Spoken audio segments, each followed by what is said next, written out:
Oi, pessoal, mais uma aula de biologia e o tema de hoje, cordados.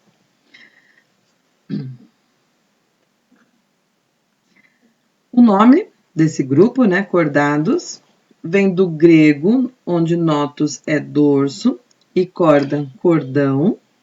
São animais triblásticos, celomados e deuterostômios.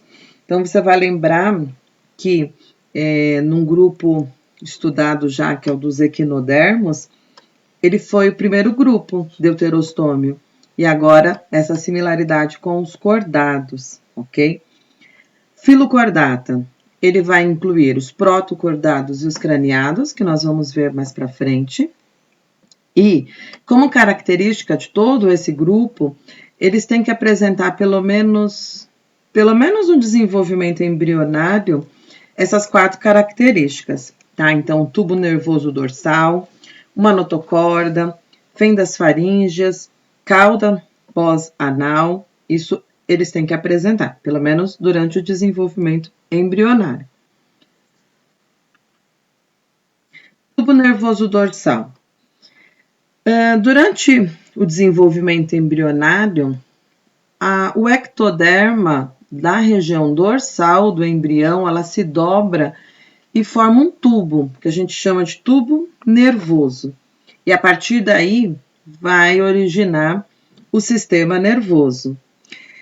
Percebam, aqui é um esquema de um padrão, né, um animal padrão de estudo, representando aí os cordados, que é o anfioxo, é o animal mais estudado para mostrar essas características. E aqui você percebe que o sistema nervoso dele, ó, toda essa estrutura em azul, é o sistema nervoso dorsal que deu origem num tubo durante o desenvolvimento embrionário. Por que isso é importante? Ó? O tubo nervoso dorsal é o que vai diferenciar dos outros animais. Os cordados agora, eles têm essa exclusividade. Repara aqui, ó. Aqui tem um exemplo de um crocodilo, certo? E o sistema nervoso dorsal dele tá aqui. O sistema nervoso dos artrópodes, o representante aí, né, de grupos anteriores, o sistema nervoso é ventral. Então, essa é a principal diferença com relação a isso. O que antes era numa localização ventral, agora, para todos os cordados, daqui para frente, todos os animais estudados, o sistema nervoso ele vai ser na região dorsal, certo? Além disso, o sistema nervoso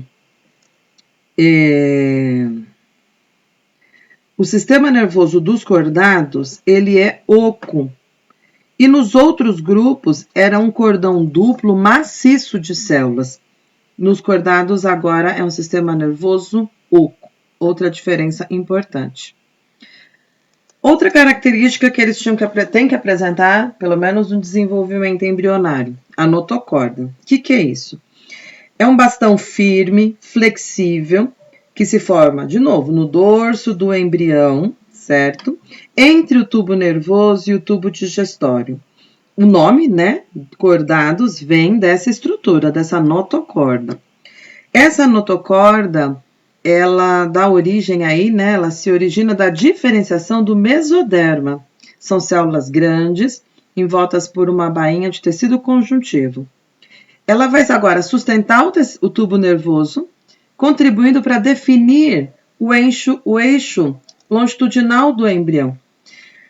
A maioria dos cordados, essa notocorda, ela desaparece, tá? Quando esse embrião termina o seu desenvolvimento, essa notocorda, ela dá a oportunidade de surgir, ela dá espaço, né, para surgir as estruturas do sistema nervoso e a notocorda é substituída, certo? Aqui. Pegando esse animal, que é o anfioxo, tá bom? E fazendo esse corte longitudinal e corte transversal, você vai ver aqui, ó. Aqui nós vamos ter o tubo nervoso certo? E olha aqui a notocorda, isso na fase embrionária.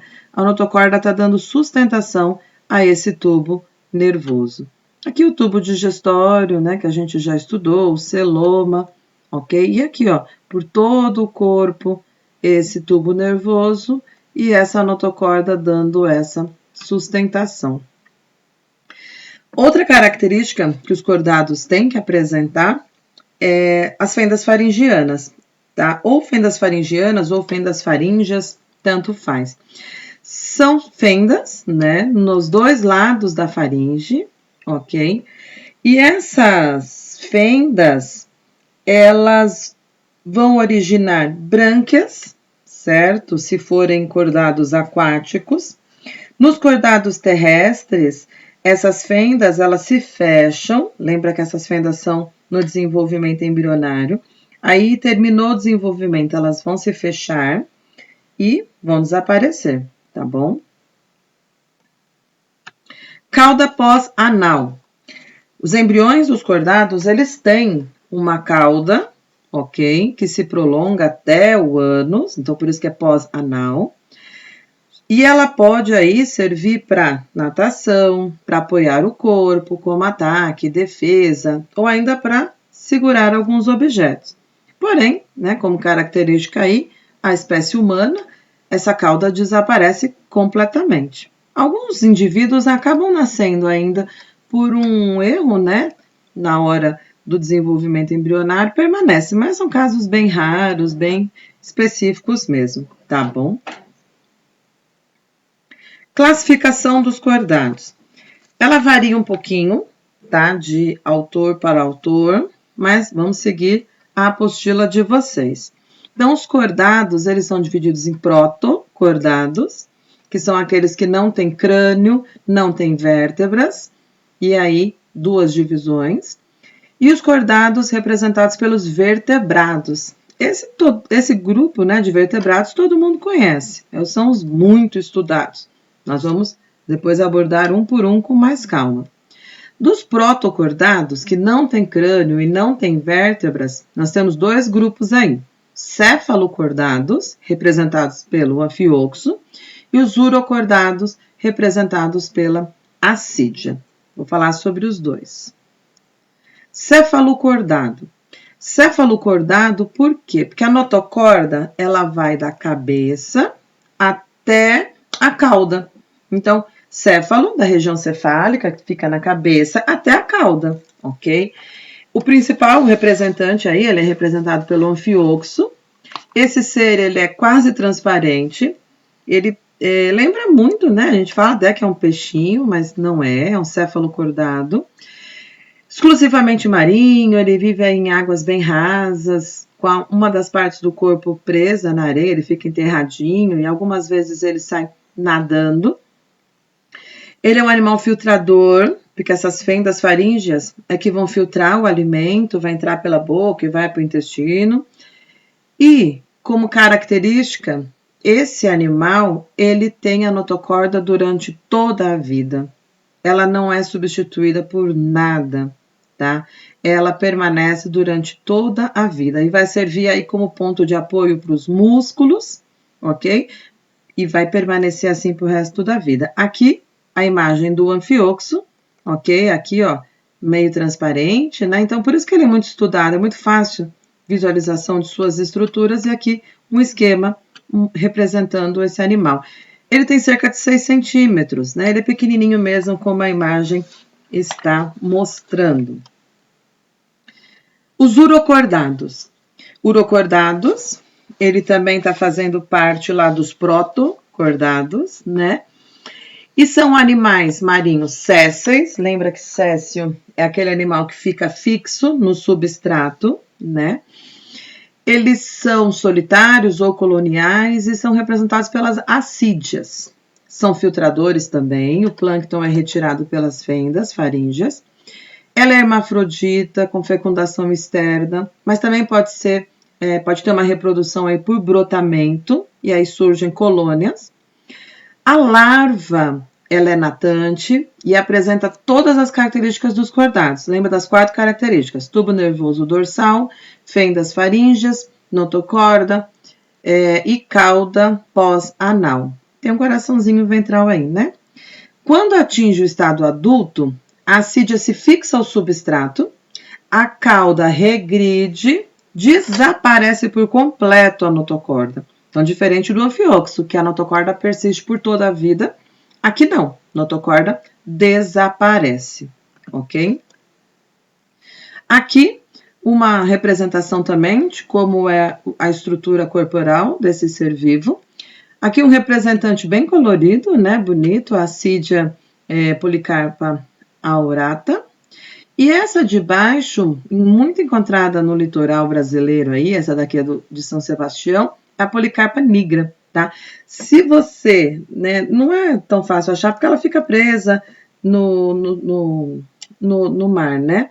Mas ao pegar esse animal e se você der uma apertadinha, ela vai espirrar água, ok? Os agnatos. Agnatos são, lembra em biologia que o A vem sempre negando, né? Então, eles não têm alguma coisa. O que é o gnatus? Mandíbula. Então, eles são animais que a boca ela é circular e sugadora. Então, eles também são conhecidos como ciclostomados. Por quê? Porque a boca é em formato de ciclo, né? Os principais representantes, peixes bruxas, os peixes feiticeiras e também as lampreias. Esses animais, eles têm pele lisa, eles não têm escamas. Parece muito com peixes, né? Mas não tem escama e também não tem nadadeiras pares, como os peixes que têm mandíbula, né? Vamos ver aqui, ó, esses representantes. Esse é o peixe bruxa, ok? Aqui uma lampreia. E aqui embaixo, olha, mostrando essa boca circular, ela não tem o processo de abertura e fechamento, ela fica sempre dessa maneira. Com esses dentículos, que são de queratina, elas perfuram a parede do corpo do animal a qual ela quer se alimentar e vai raspando, tá? Essa boca sugadora, ela vai raspando e aí ela vai obtendo o seu alimento, ok? Os gnastostomados, eles já são animais que têm crânio, ok? Tem vértebras e tem mandíbula. E aí, nas outras aulas, a gente vai explorar um por um. Os peixes, os anfíbios, os répteis, as aves e os mamíferos. Eles são todos gnastostomados, ok? Coloquei para vocês aqui uma árvore filogenética dos vertebrados, certo? Então, os agnatos, que são sem mandíbula, a feiticeira e a lampreia. E agora, os vertebrados com mandíbulas. Repara aqui, ó, nós vamos ter dois grupos, né, de peixes. Então, nós vamos estudar também os peixes cartilaginosos, representados aqui por tubarões, raias e as quimeras. Peixes ósseos, também divididos em outros dois grupos, que nós vamos ver. E, por fim, os tetrápodes, né? E aqui não está mostrando, mas quem são os tetrápodes? São os anfíbios, os répteis, as aves e os mamíferos. Porque podes, pés, tetra, 4, eles têm 4 pés, 4 membros, são todos esses que nós vamos abordar futuramente, tá bom? E é isso, até a próxima!